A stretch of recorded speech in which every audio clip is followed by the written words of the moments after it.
So today I'm going to talk on origin and diversification of free living stick spiders of Sri Lanka, including the description of 4 new species of Rhomphaea and 2 new species of Neospintharus.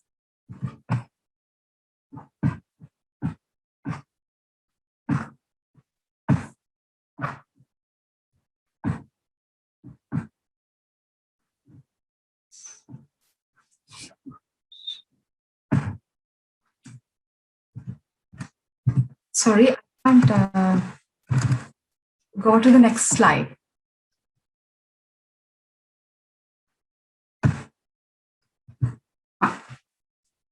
Okay.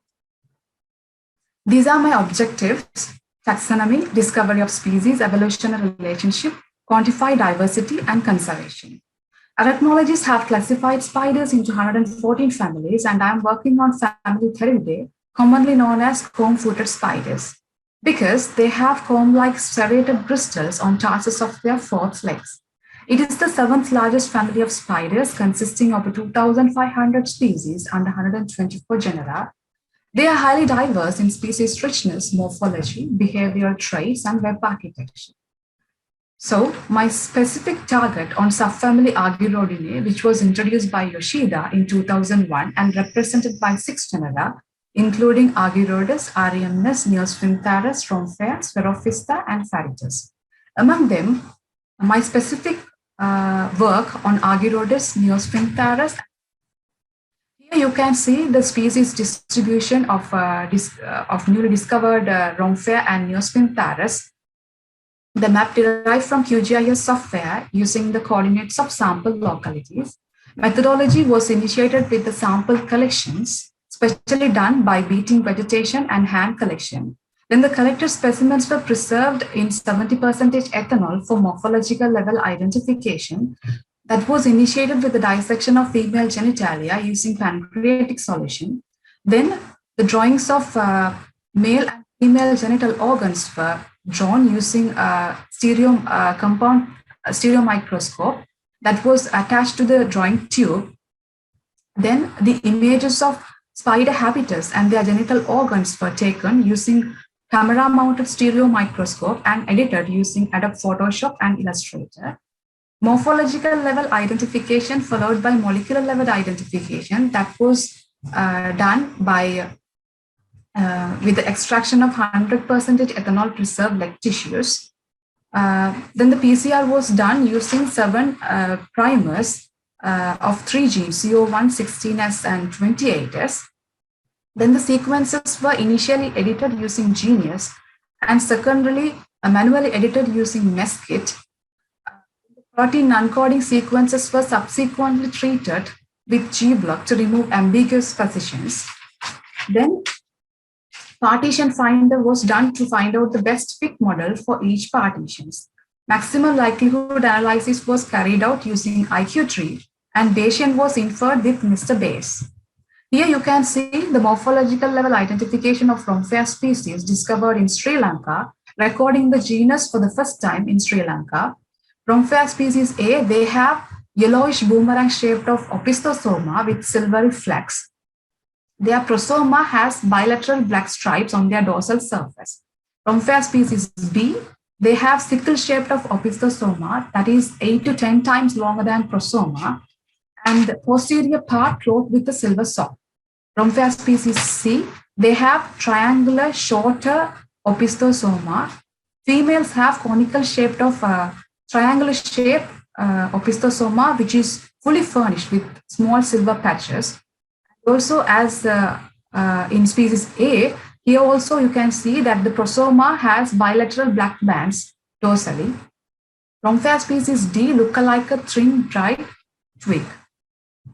Here at a glance, you can see the detailed diagrams and images of those genital organs and how those species are differed from each other.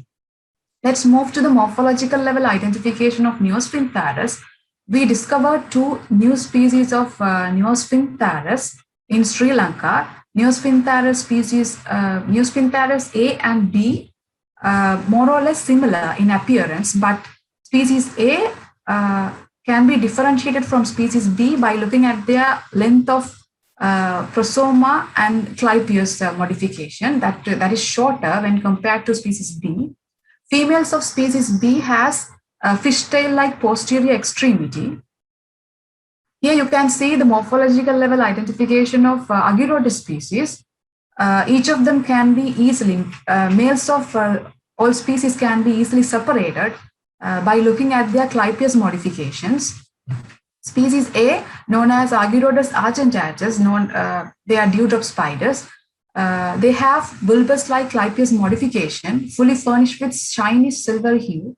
Aguirodis species B, they are dark brown, endemic to Sri Lanka. They have swollen clypeus modification. Especially, they have two silver white bands on their dorsal surface.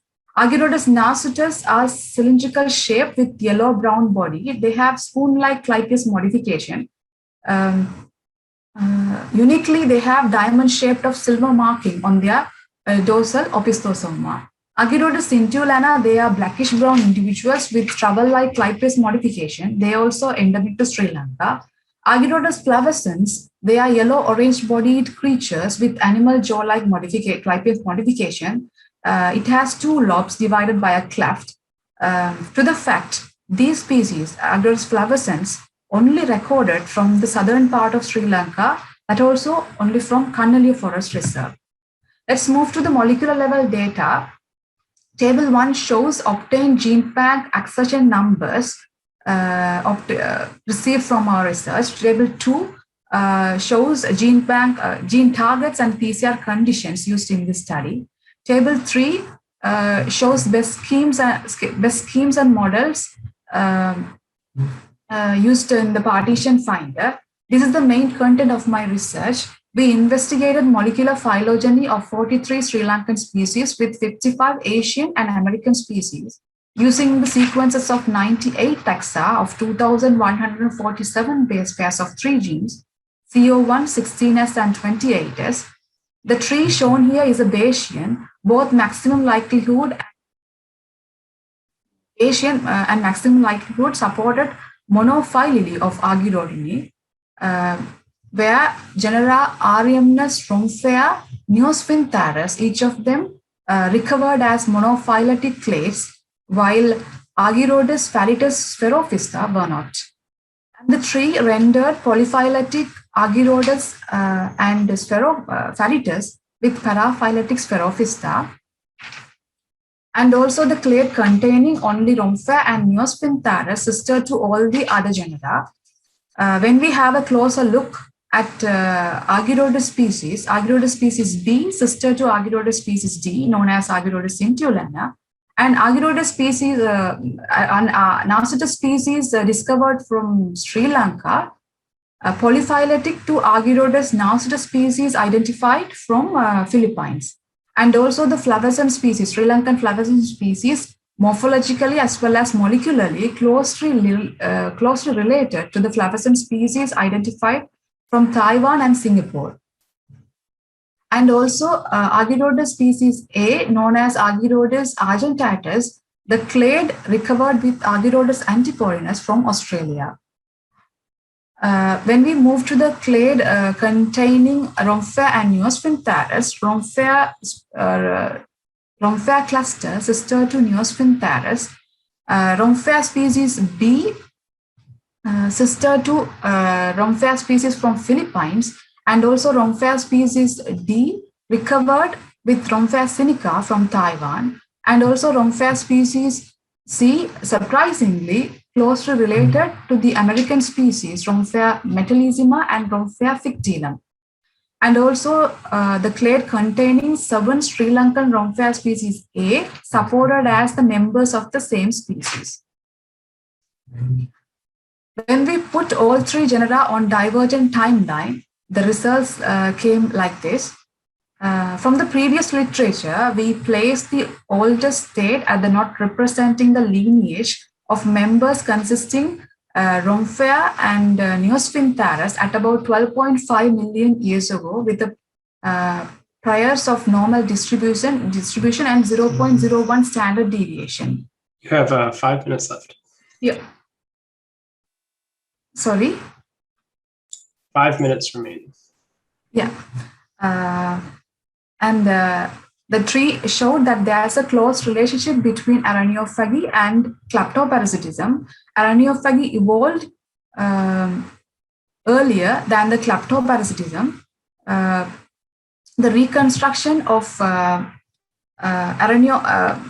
foraging strategy showed that two scenarios that would have happened in the history: one, two convergent gains of kleptoparasitism, or one gain of kleptoparasitism at the not representing REMness and Rhomphaea, with the secondary loss at the base of the cluster consisting REMness.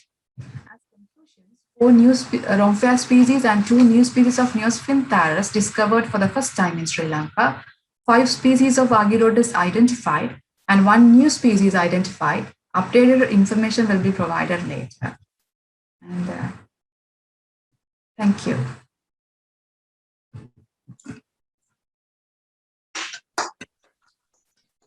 Excellent. Thank you very much, Mathura. So we do have a couple of questions. One of them is from Catherine Scott. She asks, do you know what the function of the trowel and other clipial modifications of the Argyrodus males is? She says they're very cool looking. Do I need to share the slide or? You can if you'd like, yeah. Yeah.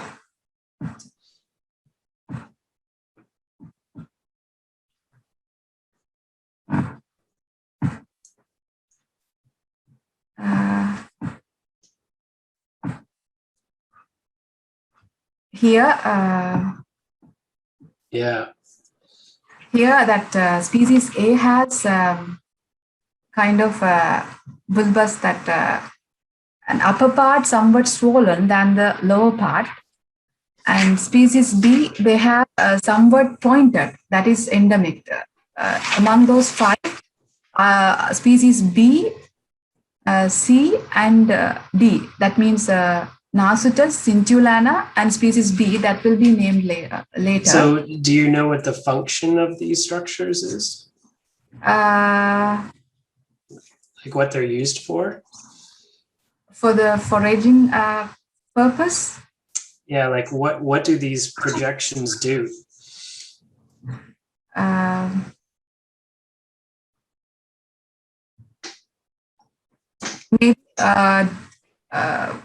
Maybe assist to the web reconstruction, means foraging. For foraging? Yeah. Okay. Another question from Jonathan Coddington is, I wonder, yes. Have you ever encountered the Theridia genera Cephalobares or Janula? Cephalobares. You found those before? Yeah, cephalobares, right? Yes. Yeah. We have, as in the Picard or Cambridge article, we came across one species, Cephalobares globiceps, I think, that one. And we found another species that's not sure up to now, but that globiceps is for sure. We found the other species of male species, but females we are in searching.